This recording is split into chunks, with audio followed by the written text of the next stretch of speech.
Dirty Dan. I don't know what you mean. I'm Dirty Dan. It's absolutely amazing. I'm Dirty Dan. Whoa, Dirty Dan. All right. Time to get to the reaction. Let's get it. First one I want to do. 7 horror movie monsters you can't kill. You know that feeling of smug confidence you get while watching a horror movie, thinking, oh, I'd do it differently. I would totally survive. That's cute. But today, we're gonna put that couch potato bravery to the test. Forget the slow zombies and the killers who trip over their own feet. Today, we're diving into a pantheon of creatures and entities that don't play by the rules, have zero mercy, and honestly, would find your attempt at survival absolutely hilarious. So, if you're ready to have your confidence shattered, and maybe never look at a deserted road or a basement the same way again, you've come to the right place. Before we begin this journey towards certain doom, do yourself a favor. Hit that like button and subscribe to the channel. Think of it as a small protection ritual. It might not work against these monsters, but hey, it's worth a shot, right? Now, let's meet the reasons why you'd be completely, utterly screwed. Get it. Let's kick things off with a monster that turns a simple road trip into a highway to hell. Meet the Creeper. He's not just a monster. Yeah, we're not killing the Creeper, bro. He's a force of nature with a very specific calendar. Every 23rd spring for 23 days, he wakes up with an appetite that would make a great white shark jealous. And what's on the menu? Human parts. Hello. He doesn't eat you. Tay-Dog, what's good? Good afternoon. Actually, I take that back. I think we would actually be able to kill the Creeper. It would just it wouldn't be a one-man effort, though. You would need at least maybe 2 or 3. Maybe a solid 2-man or like 3 people could probably kill the Creeper, like fully kill the Creeper. Out of necessity, he eats you to regenerate. He's basically a huge fan of organ transplants, only he harvests them himself with no anesthesia and zero consent. The Creeper's weakness? Well, that's the funny part. He practically doesn't have one. He's ancient, incredibly strong, and ridiculously durable. Bullets? They're like mosquito bites to him. Running him over with a car? He'll just get up, dust off the dented metal from his coat, and maybe use your license plate as a throwing star to hunt you down. He's a master hunter with a keen sense of smell for fear. He doesn't choose his victims at random. He smells your terror and picks out the body parts he likes most about you. It's a very personal and deeply invasive selection process. His method is what makes him so terrifying. He plays with his food. He has an old, rusty truck that looks like it drove straight out of an industrial nightmare, and it's fast enough to chase you down any back road. He's in no hurry because he knows time is on his side. He terrorizes you, corners you, and wears you down psychologically long before he even thinks about plucking out your eyeballs. He's an artist of fear, and his masterpiece is your final desperate scream. He's also a macabre craftsman. His hideout isn't some dirty cave. It's a cathedral of horrors, decorated with the bodies and parts of his previous victims stitched together into a grotesque tapestry. This shows he's not just a hungry beast. There's an ancient, sadistic intelligence behind his actions. He's actually smart. He's not just feeding, he's creating, celebrating his cycle of carnage. Fighting him isn't fighting a monster, it's fighting a millennia-old tradition of pure evil. So how do you defeat him? Simple. You don't. Your only hope is that he doesn't like the smell of your fear, or that he's already found all the parts he needs for his next hibernation. If he chooses you... I remember this part too. He didn't want her because she was black. He was like, cocoa butter, chicken, diabetes. There's nowhere to run. He can fly, he's faster than you, and in the end, he always gets what he wants. You wouldn't be the hero who stops him. You'd be, at best, a fresh pair of lungs for his collection. High cholesterol. Now let's talk about a different... That's one way to beat him, though. Just fuck up your diet. If at any point you are around the creeper, fuck up your diet. Did this nigga say diabetes?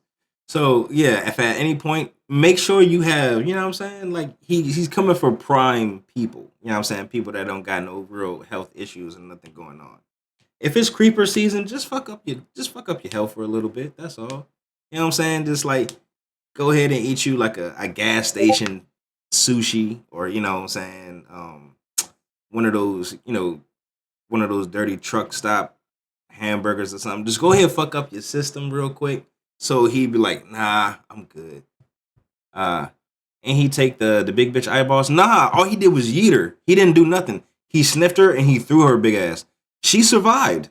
She didn't, I mean, she probably got a few bruises, but she survived. He didn't take nothing from her because she probably had diabetes. She probably had some health issue. But she survived, bro. Stop stretching, eat a lot of honey buns, drink less water. When it's creeper season, yeah, just fuck up your system for real. Not too much where it's irreversible, but just enough where he'll smell like, oh nah, you're not good. Nah.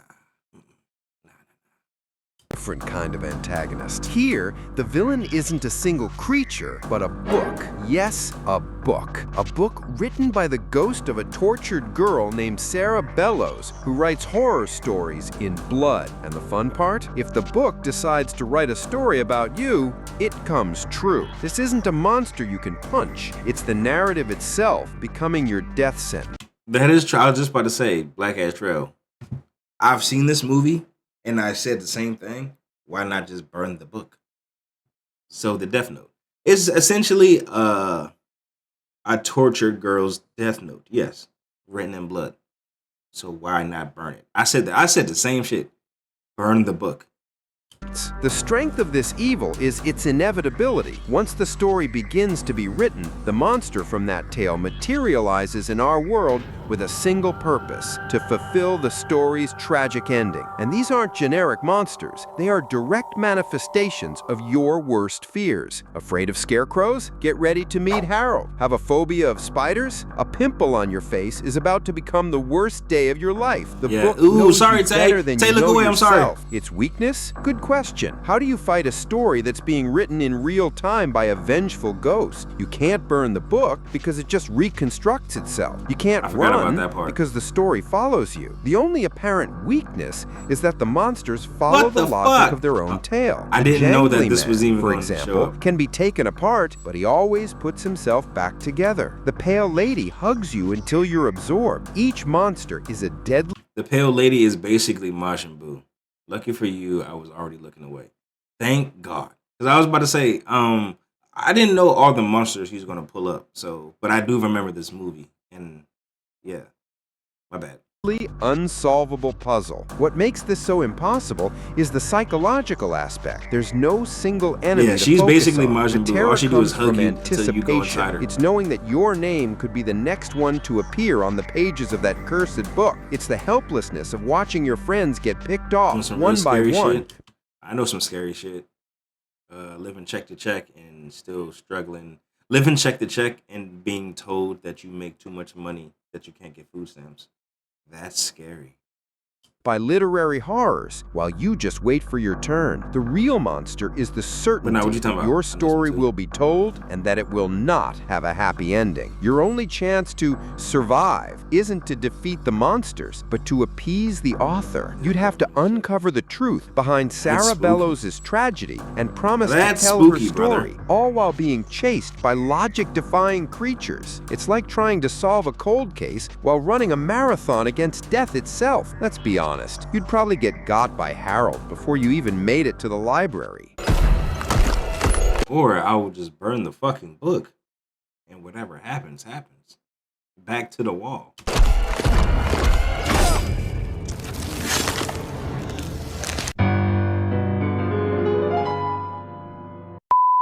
If you enjoy horror movies with subtlety and psychological depth, you can go ahead and skip this one. Now, if you enjoy a monster that is basically a humanoid meat grinder with the rage of 1,000 hornets, then meet Victor Crowley. Born with a terrible deformity and accidentally killed by his own father, his vengeful ghost haunts the Louisiana swamp. He is not an elegant So he reincarnated.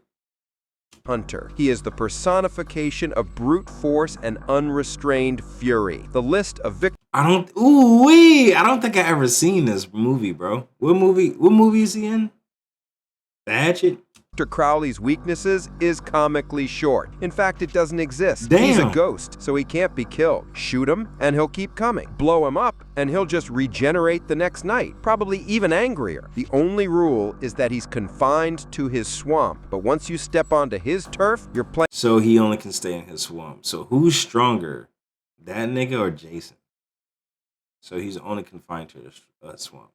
Jason can go anywhere, right? In his. Hold on, what's this?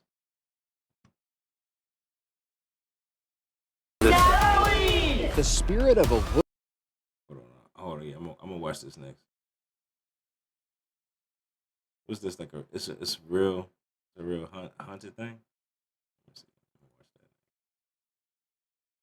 that. Put that on the side. Say less. Game, and the rules are simple. He tears you to pieces. There is no strategy. Jason, what's good, Supreme? Jason still can't die unless Freddy kills his mom. And the thing is, the whole reason Freddy versus Jason started is because Freddy trolled and like act like his mom and resurrected him or whatever. But yeah, that's true too. What's good, my nigga? What's the word? Only raw survival. Crowley's MO is pure brutality. He doesn't use knives. He uses belt sanders, hatchets, or, lacking any tools, his bare hands to rip off jaws and tear out spine. He is incredibly. I need to watch this movie. I've heard of him, but I've never seen any of the movies. Nothing much. Just chilling. I had to tell for a hot minute. Appreciate you, my brother. Yeah, I was seeing you was doing some Destiny runs and shit. Yeah. I was watching it, lurking and watching while I was fixing some shit up too. A real investigation. I'm gonna look at it. I'm gonna lock in. Creative in his methods of dismemberment. He doesn't just want to kill you, he wants to erase you from existence in the most violent and noisy way possible. He's less of a ghost and more of a natural disaster with an axe. What makes him so relentless is his tragic origin. He is the pain and rage of a wronged child, amplified to a supernatural level. He isn't killing for sport. Damn, his head big as fuck. Trapped in an endless cycle of fury, lashing out at anyone who invades his. He feeding that nigga. Never mind, bro. Home. You can't reason with him. You can't appease him. He is a hurricane of violence, and you are just a paper boat in its path. So, how do you survive Victor Crowley? The answer is as subtle as he is. What the fuck was that? So, how do you survive? What the hell? That story's head. What happened, bro? That looked crazy. Victor Crowley? The answer is as subtle as he is. You don't. Your best bet is to never, ever, under any circumstances, take a haunted swamp tour. If you make that mistake, it doesn't matter how fast you run or how well you hide. He knows that swamp like the back of his deformed hand. What is he doing? Of course he's black. Red stain in the mud. A cautionary tale for the. I think I need to watch this movie, bro. What am I looking at? I don't know. Nigga spin nut out the wrong end. Yucky, bro. I did say I want to watch this, but I don't want to see that scene. That's nigga, what the fuck? That's nuts. No pun intended, but he's reincarnated. Jason is reincarnated too. But was he humping? Bro, I don't know. I'll watch with you, gang. Bro. I don't even know what it's called. I think it's called Hatchet. I know what it's called. Matter of fact, hold on real quick. Let me look it up because I know I'm going to forget.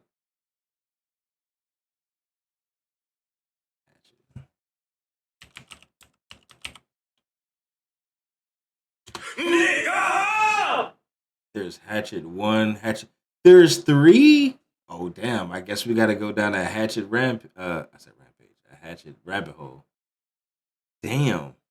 Okay. Done task one. So you just packed a bowl, or you just took a shot? Right. Okay, so I guess we're gonna be going down a hatchet rabbit hole. There's multiple of these Johns. The next group of idiot tourists.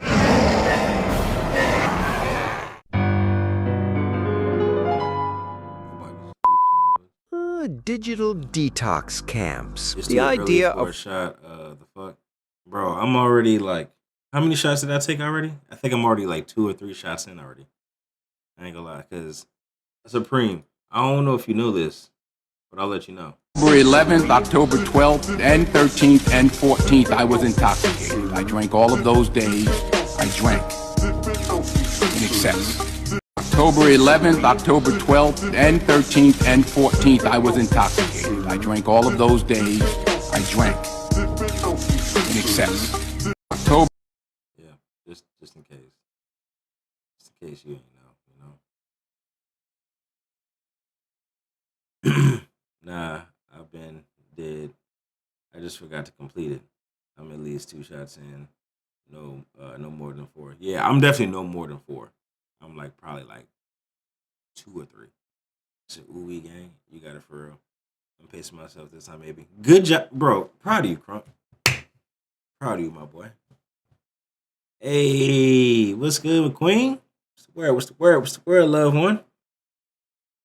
How you feeling, beautiful? You chilling? You cooling? You vibing? You chasing with the cuts? I don't have any more cuts on me.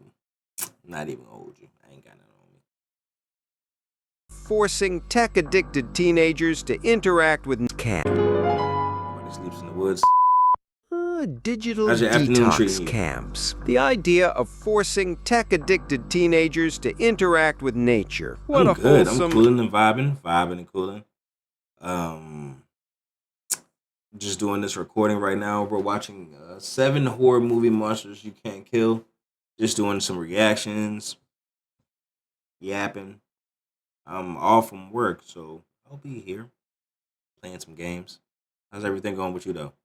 and completely doomed concept. In Nobody Sleeps in the Woods Tonight, a group of kids is sent to the middle of nowhere to reconnect with the real world. Unfortunately for them, the only locals they'll be connecting with are a pair of giant deformed twin brothers who were raised on a diet of meteorites and apparently Niggas eat meteorites? Oh yeah, they definitely retarded.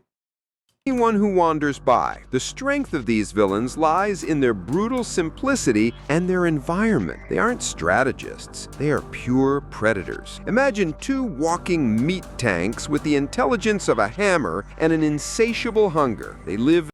Walking meat tanks. Niggas eating space rocks. That's what I'm saying, bro. They wrong turn, basically. That's what I'm thinking, yeah. So, fat wrong turn niggas. Yeah. That's kind of tough because them niggas had reincarnated strength on top of like Chernobyl mutation power.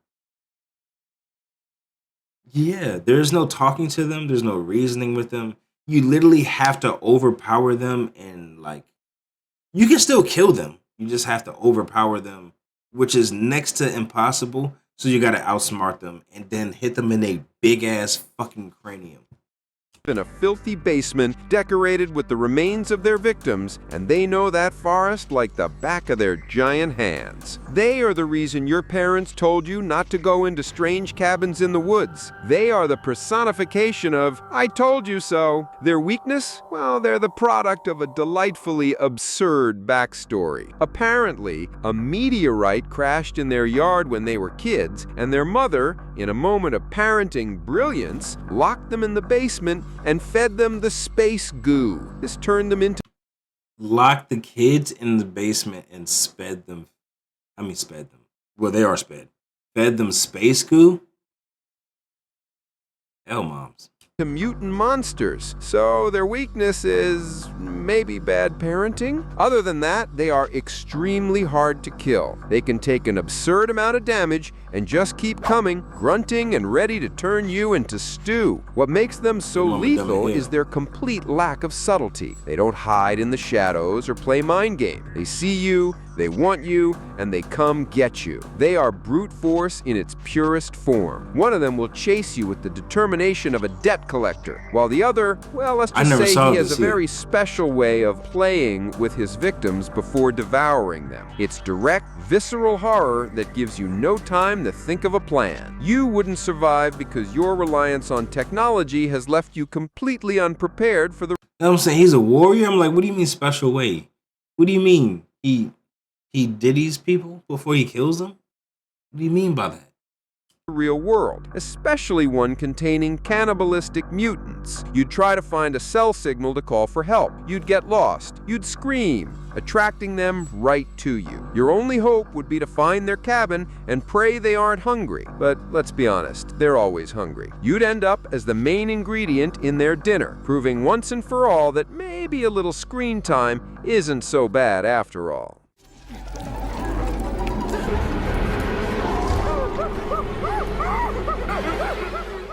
I think I want to see this movie, bro. I never saw that one either. They put me on.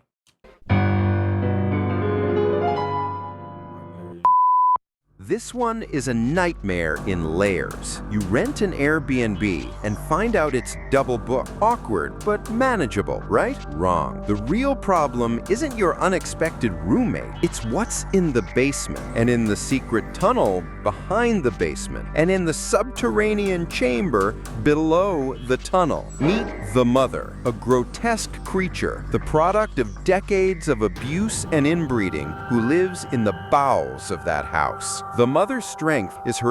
Why her breath so long? Wait, what's this called? It's called The Mother? No, it's called... I gotta start... Yeah, I'm about to say, I gotta start looking up these Johns, bro. Isn't so bad. What was this one called again? Environment. The care of... Nobody sleeps in the woods. I said, hold on, bro. Yeah, we got to start looking these up. All right, hold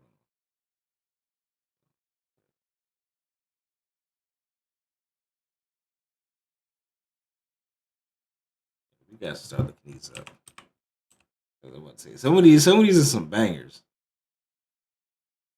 He said, I was just listening. Yeah, I was like, hold on, bro. Some of these are bangers that I've never even seen either. Well, they look like they bangers.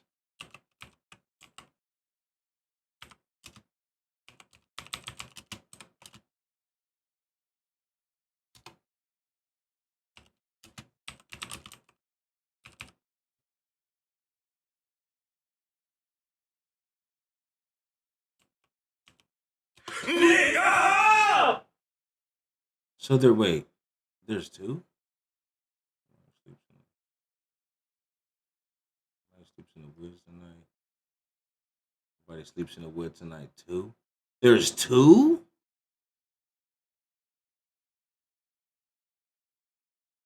Okay, and then this one was called what?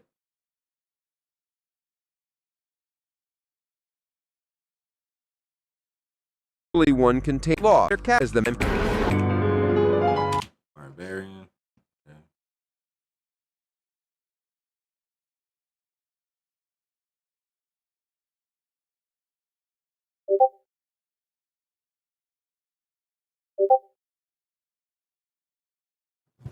Let's look these on. Hold on.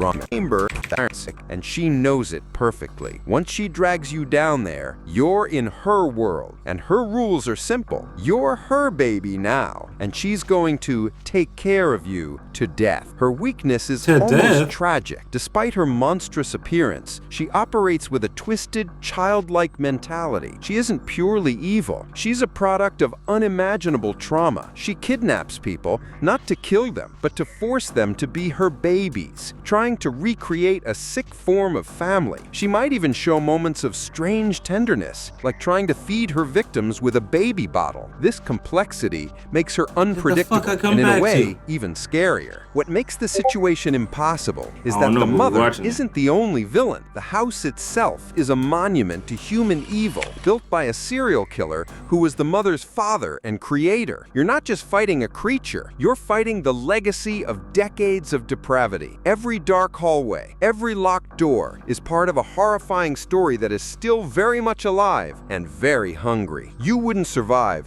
because your surface world logic doesn't apply here. You do what any sane person would do, try to leave the house. But curiosity or circumstance, or just shoot that big bitch, would lead you to the basement, and once that door closes, it's game over. You'd be dragged into the darkness to become the new plaything for a creature born from pain in a house built by evil. Good night and good luck.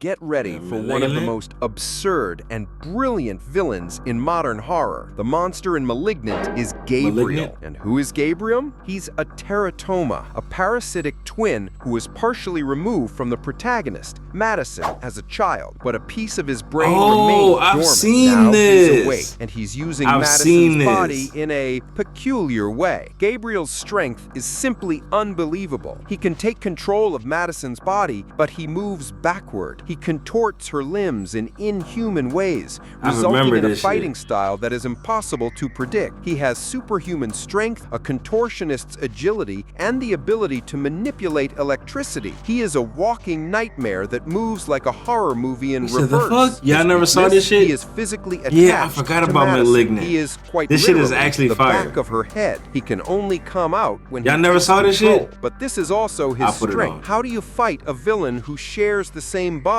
as the hero? Any damage you inflict on him, you also inflict on her. It's the ultimate hostage dilemma, where the terrorist and the hostage... Professor X, except it's like he's like a inside conjoined twin, but he can't control like her. I gotta put it on. I forgot about Malignant. That's a good ass one too. Malignant, bro. I seen that shit only. That'll still be my second time watching it.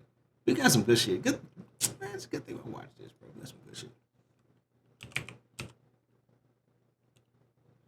Wait, how you spell that whole again? Are the same person. He is Madison's person. Malignant.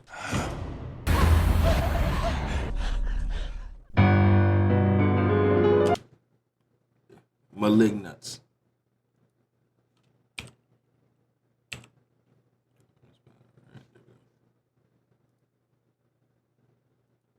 Bones, taunting his victims before he shows up to slaughter them in spectacularly gory fashion. The police station scene is a ballet of carnage that proves he's on a whole other level. You wouldn't stand a chance. You'd see him coming, walking backward with his face on the back of his head, and your brain would simply short circuit. You wouldn't know how to react. You'd try to shoot, but he'd move like a glitch in reality, dodging bullets and breaking your bones before you could blink. Gabriel isn't just a monster. He's a break in the rules of biology and physics, and he's here to show you just how fragile those rules really are.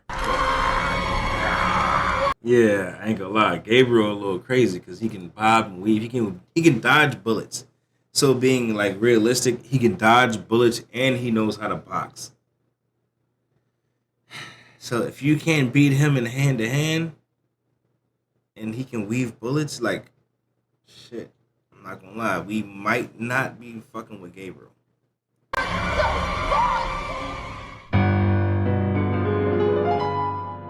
Might not be fucking with Gabriel. Finally, we arrive at a horror icon that Flamethrower. turned the humble VHS tape into a harbinger of death. Meet Samara Morgan. She's not a I didn't think about monster that. that Smart. physically hunts you. She is a curse, a supernatural virus that spreads through a haunted video. He dodges the bullets. rules are He gonna terrifying. dodge that shit. Exactly. You watch Say the he tape, dodges the bullets. phone He's gonna rings, dodge that and shit. a childish voice whispers 7 days. And that's it. You have 1 week to live. Samara's strength is her relentless, inescapable nature. Once you watch the tape, you are marked. It doesn't matter where you go. It doesn't matter what you do. The countdown has begun. She haunts you psychologically during that week with disturbing visions and a growing sense of dread. She doesn't need to chase you. Your own fear does the heavy lifting for her. Death isn't the attack, it's the destination. Her weakness is also her method of propagation. The only way to break your own curse is the most selfish one possible. You have to make a copy of the tape and show it to someone else. You don't defeat the evil, you pass it on. You survive by condemning another person to die in your place. It's a terrible... That's exactly what we watched last night with the book, John. That's exactly the same shit. moral choice. Die in 7 days or live with the guilt of having sentenced another soul. What makes Samara so iconic is her final method of attack. On the 7th day, she emerges. She crawls out of your television set, soaking wet and contorted, a specter of vengeance coming straight from the static hell of your screen. We're watching 7 horror movie monsters you can't survive. And some of them we can survive. Like the book one, burn the book. Certain people you can just shoot. The Gabriel nigga, maybe something like a flamethrower or something that just like covers a whole lot of surface area and he gets hit and just continuously to burn this nigga. But yeah, some of these characters we can actually kill and take down. That's all. We're just doing a quick reaction. Can't fight her. She is the manifestation of your impending death. The mere sight of her face is enough to stop your heart, leaving your body a grotesque, terror-disfigured husk. Would you survive? Let's be honest. In the age of streaming, you'd probably find the video online, watch it out of curiosity, and dismiss the warning as a prank. You wouldn't make a copy. You wouldn't believe it. And then, 7 days later, while you're watching a cat video on your phone, your screen would flicker, and a little girl with long black hair would start crawling out of it. Game over.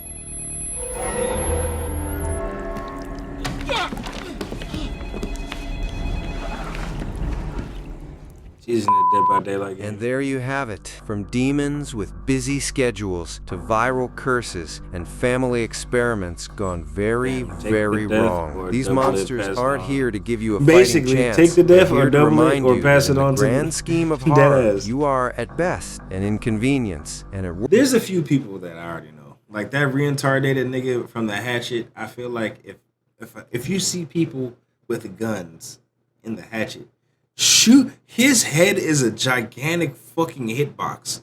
Shoot this big reincarnated nigga. You know what I'm saying? Clap his gigantic fucking melon. And you know, move the fuck on. Clap that nigga's gigantic fucking melon. And you'll be cool. Other than that, bro, a lot of these niggas, well, like the spirit entities and shit like that, some of them, you know, maybe a little bit harder. But for the most part, clap the fat ass melon, especially the deformed brothers. Clap the melon. Simple. Won't be that hard.